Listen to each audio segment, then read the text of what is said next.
आजादी की लड़ाई जब हुई, जवाहरलाल नेहरू जेल गए, महात्मा गांधी जेल गए, बाबा साहब अंबेडकर जेल गए, चंद्रशेखर आजाद जेल गए, अशफाकुल्ला जेल गए, कितने स्वतंत्रता सेनानी जेल गए, कई कई सालों तक जेल गए।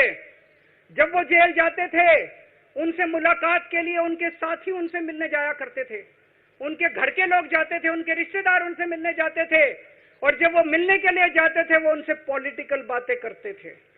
वो उनसे बातें करते थे कि कैसे अंग्रेजों को उखाड़ के फेंकना है, जब मिलने के लिए जेल में जाते थे। जब मैं जेल में था, एक दिन संदीप पाठक मेरे से मिलने के लिए आया। मैं भी पॉलिटिकल आदमी हूं, वो भी पॉलिटिकल, हमारी पार्टी का संगठन मंत्री है। आके उसने मेरे से पॉलिटिकल बातें करी, और क्या करता, रोमांटिक बातें थोड़ी करता। तो पॉलिटिकल आदमी वो, पॉलिटिकल आदमी मैंने उससे पूछा देश में क्या चल रहा है, उसने देश की पॉलिटिकल हालत बताई। मैंने उससे पूछा पार्टी में क्या चल रहा है, उसने संदीप पाठक को ब्लैकलिस्ट कर दिया गया, उसके बाद मेरे से मिलने नहीं दिया गया। भगत सिंह जब फांसी पे चढ़े, उन्होंने सपने में भी नहीं सोचा था कि ऐसा भारत होगा।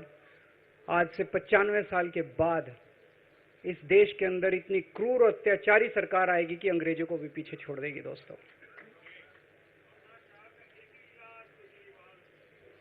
मुझे जेल क्यों भेजा इन लोगों ने? ऐसा नहीं कि केजरीवाल ने कोई भ्रष्टाचार किया, वो इनको भी पता है, मेरे को भी पता है, आपको भी पता है। इन्होंने जेल क्यों भेजा मेरे को? इनका मकसद था आम आदमी पार्टी को तोड़ना। इनका मकसद था केजरीवाल के हौसले को तोड़ना, केजरीवाल की हिम्मत को तोड़ना। इन्होंने फॉर्मूला बना रखा है। आप देख रहे हो किस तरह से एमएलए तोड़ दो, एमएलए खरीद लो, ईडी भेज के डरा दो, सीबीआई भेज के डरा दो, फर्जी केस कर दो, जेल में डाल दो, पार्टी तोड़ दो। महाराष्ट्र में कैसे उन्होंने दो राष्ट्रीय पार्टियां तोड़ दी, पार्टी तोड़ दो, सरकारें गिरा दो और अपनी सरकार बना लो। इनको यह लग रहा था केजरीवाल को जेल भेज देंगे तो दिल्ली में इनकी पार्टी टूट जाएगी, दिल्ली में बीजेपी की सरकार बना लेंगे। इनको लग रहा था पंजाब की सरकार तोड़ के पंजाब में हम अपनी सरकार बना लेंगे, इनके एमएलए तोड़ लेंगे। लेकिन हमारी पार्टी नहीं टूटी, हमारे एमएलए नहीं टूटे, हमारे एमएलए तो छोड़ो, कार्यकर्ता भी नहीं टूटे। इनकी बड़ी बड़ी साजिशों के खिलाफ, बड़े बड़े षड्यंत्रों के खिलाफ केवल आम आदमी पार्टी में ताकत है, जो आज इनका सामना कर रही है। इनको लगा केजरीवाल के हौसले तोड़ देंगे। आज मैं आपके सामने खड़ा हूं और मैं पूरे विश्वास के साथ कह रहा हूं कि जेल के इन 150-200 दिन जो मैं जेल में रहा, इन दिनों ने मेरे हौसले को और 100 गुना बढ़ा दिया है, कम करने की बजाय। ये लोग पूछते हैं कि केजरीवाल जब जेल में था इसने इस्तीफा क्यों दिया, क्यों नहीं दिया? जेल में से सीएम के पद से इस्तीफा क्यों नहीं दिया? मैंने इस्तीफा इसलिए नहीं दिया क्योंकि मैं देश के जनतंत्र को बचाना चाहता था। इन्हें जो इतने फॉर्मूले बना रखे हैं, एमएलए तोड़ दो, पार्टियां तोड़ दो, एमएलए खरीद लो, डरा दो। अब एक फॉर्मूला और इन्होंने नया बनाया है। जहां जहां ये चुनाव हारे, वहां वहां के मुख्यमंत्री पे फर्जी केस करके उसको गिरफ्तार कर लो और उसकी सरकार गिरा दो।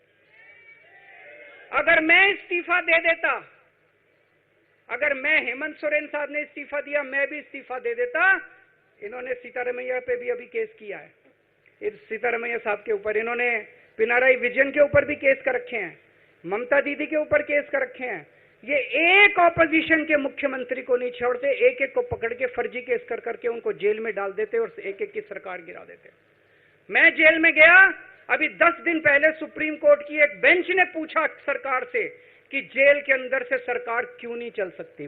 बड़ा आप लोगों ने अखबार में, सुप्रीम कोर्ट ने पूछा है केंद्र सरकार से कि जेल के अंदर से सरकार क्यों नहीं चल सकती, तो जेल के अंदर से सरकार साबित कर दिया हमने। अब मैं देश के सारे नॉन बीजेपी मुख्यमंत्रियों से हाथ जोड़ के विनती करना चाहता हूं, अब अगर प्रधानमंत्री जी हिम्मत करें आप पे फर्जी केस करके आपको जेल में डालें, इस्तीफा मत देना, किसी हालत में इस्तीफा मत देना।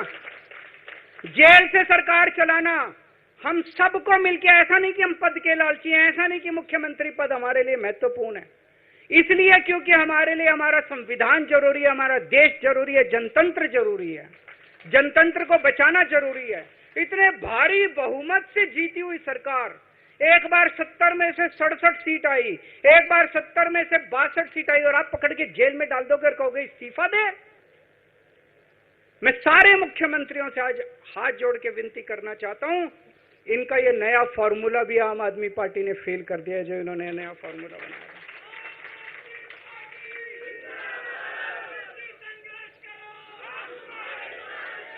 आज इनकी हर षड्यंत्र, हर साजिश से सामना करने की ताकत आम आदमी पार्टी में है। क्यों? क्योंकि हम ईमानदार हैं। दिल्ली में सरकारी स्कूल थे, गरीबों के बच्चे सरकारी स्कूल में पढ़ने जाया करते थे।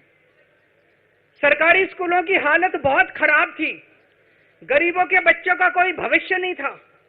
16 लाख बच्चे दिल्ली के सरकारी स्कूलों में पढ़ते थे। टूटे फूटे टिन के स्कूल थे, डिब्बे थे, स्कूल क्या डिब्बे थे, कोई पढ़ाई नहीं होती थी, गरीबों के बच्चों का भविष्य खराब था।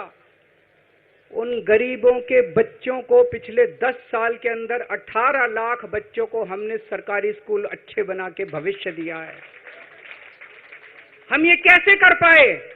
हम ये कर पाए क्योंकि हम ईमानदार हैं। आज अगर किसी के घर में कोई बीमार हो जाए, प्राइवेट में ले जाओ, लाखों लाखों रुपए खर्च हो जाते हैं। अगर थोड़ी सी सीरियस बीमारी हो, छोटी सी बीमारी हो, 10-15 हजार रुपए कहीं नहीं गए, इन बड़े बड़े अस्पतालों में ले जाओ।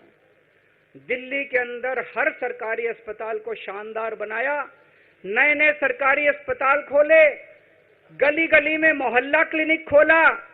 लोगों की, चाहे अमीर हो चाहे गरीब हो, सबका इलाज, सबकी दवाइयां, सबके टेस्ट, पूरा इलाज मुफ्त कर दिया। क्यों? क्योंकि हम ईमानदार हैं। आज दिल्ली की महिलाएं जब बस में सफर करती हैं, उनकी टिकट नहीं लगती। बाकी देश की सरकारें। दिल्ली के मुख्यमंत्री अरविंद केजरीवाल को आप सुन रहे थे, जो